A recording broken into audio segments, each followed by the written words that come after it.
We're going to hear now from Paul Radu, a Romanian investigative journalist who reports on transnational crime in Eastern Europe.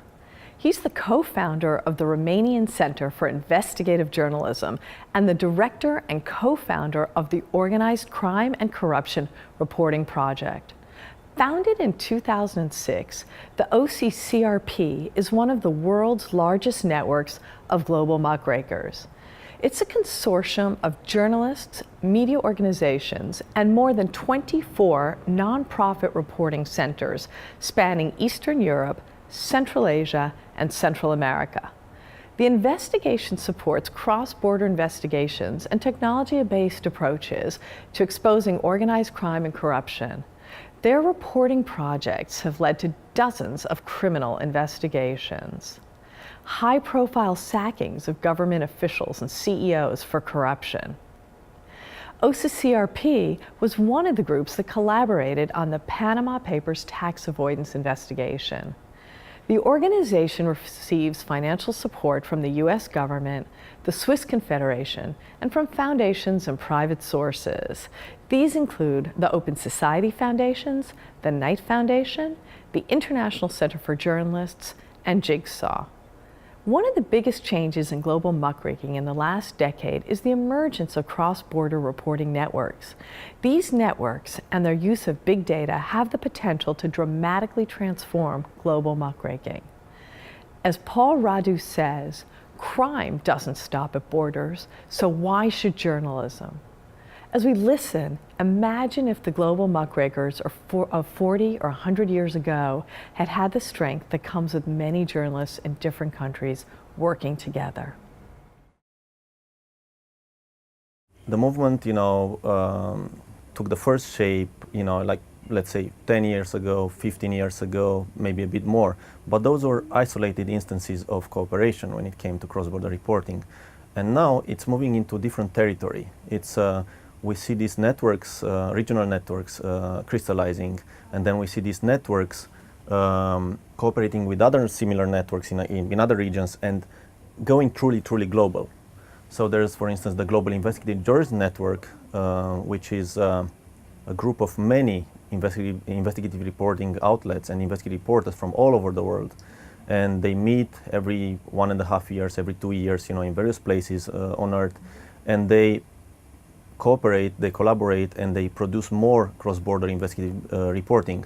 So I think there's an emergence in cross-border reporting, and that has, lots of, ins and outs. I mean, there are lots of problems with this movement because it's really hard to process data across many borders. It's really hard to map data. There are many differences in access to data across the board. So there are many challenges in front of this global movement, but it's just growing.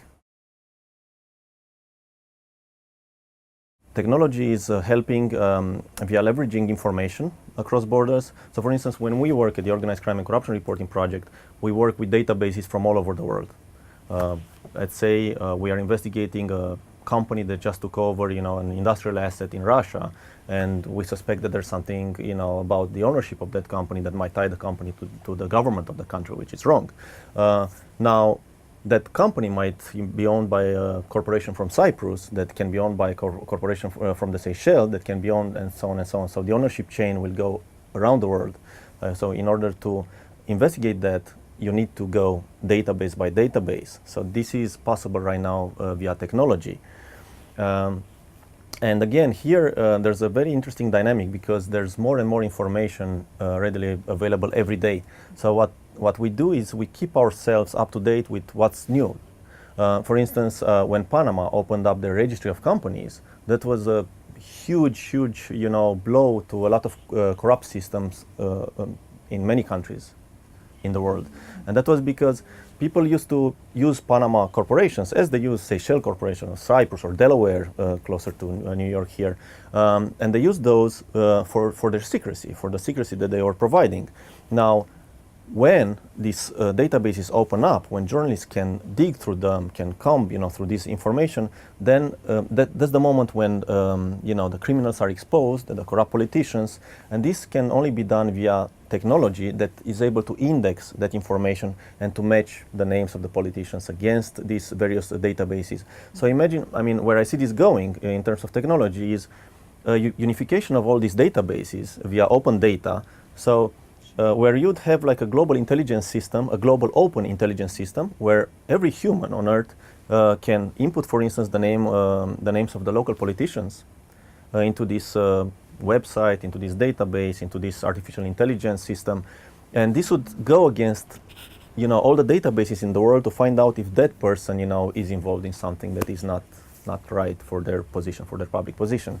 So I think that's where we're going with technology.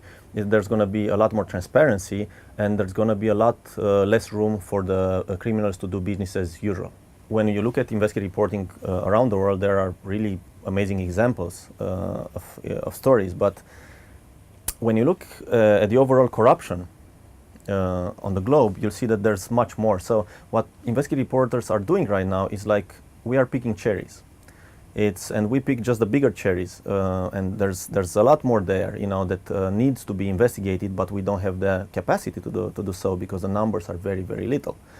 This is why, and this comes back to technology, is that if not everyone can become an investigative reporter, everyone can become an investigative researcher, because the databases are there, the patterns are there, so activists can join in, and other people.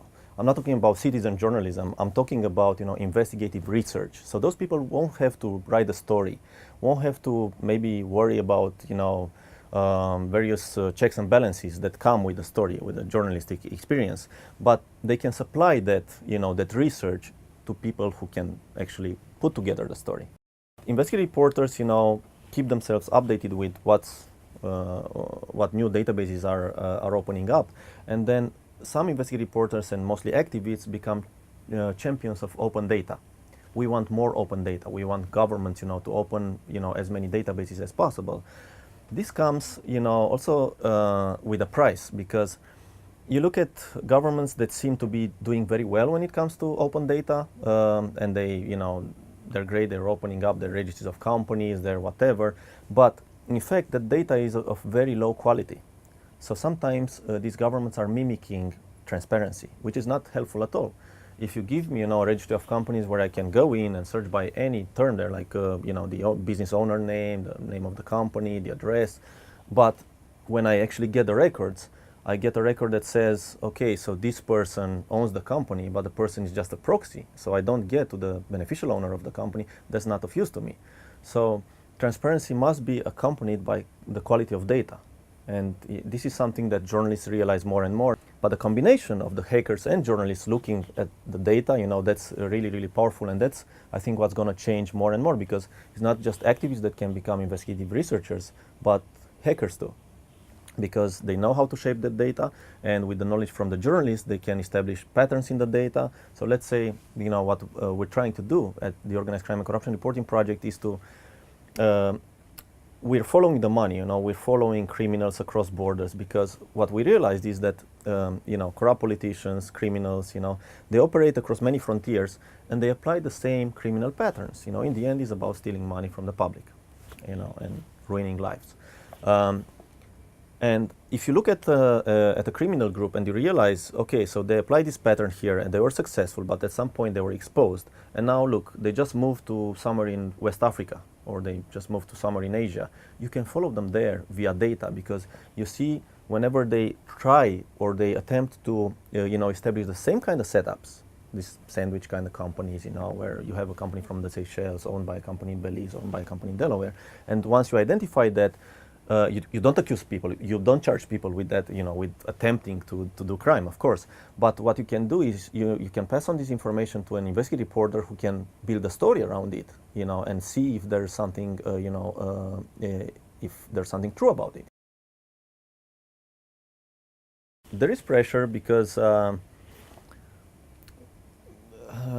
global muckrakers are sometimes not aware of the global environment. So, and I'm talking here, for instance, about the legal environment. Laws are, different country by country. You cross this border in Europe, you just travel for 100 kilometers, you cross a border, And in this country, you can record, a talk if you're a part in it. So if I interview you and if I hiddenly record you right now, that's legal in Romania. It's illegal in Bulgaria. So I mean, it's really hard sometimes for investigative reporters to understand all this or to keep up with what's going on in terms of the law. So that exposes them to court cases, to getting sued, or sometimes what's going on, and we have been through this, is you can get sued in different jurisdictions at the same time. So you publish a story on your website, and the persons that you're reporting on show that, okay, so there are a few IPs accessing your story in the US, a few IPs in the UK, a few IPs in Latvia, a few IPs in Russia, and they're going to sue you at the same time in these 4 countries.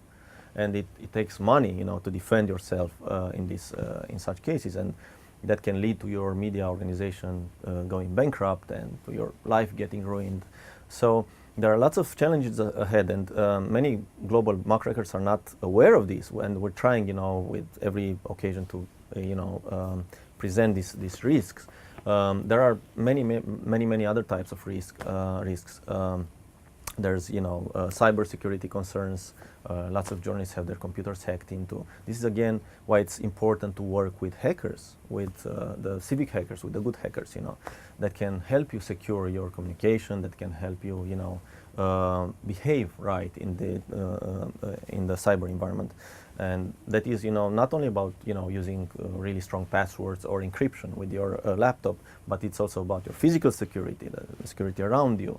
And so you gotta, respect some, rules when it comes to safeguarding your information and your sources as journalists. And this is something we're trying to do, as best as possible. This being said, this will never eliminate risk, because, the people that we expose with our stories are usually very wealthy, very resourceful. They have their own cross-border networks, and they can harm you in many ways.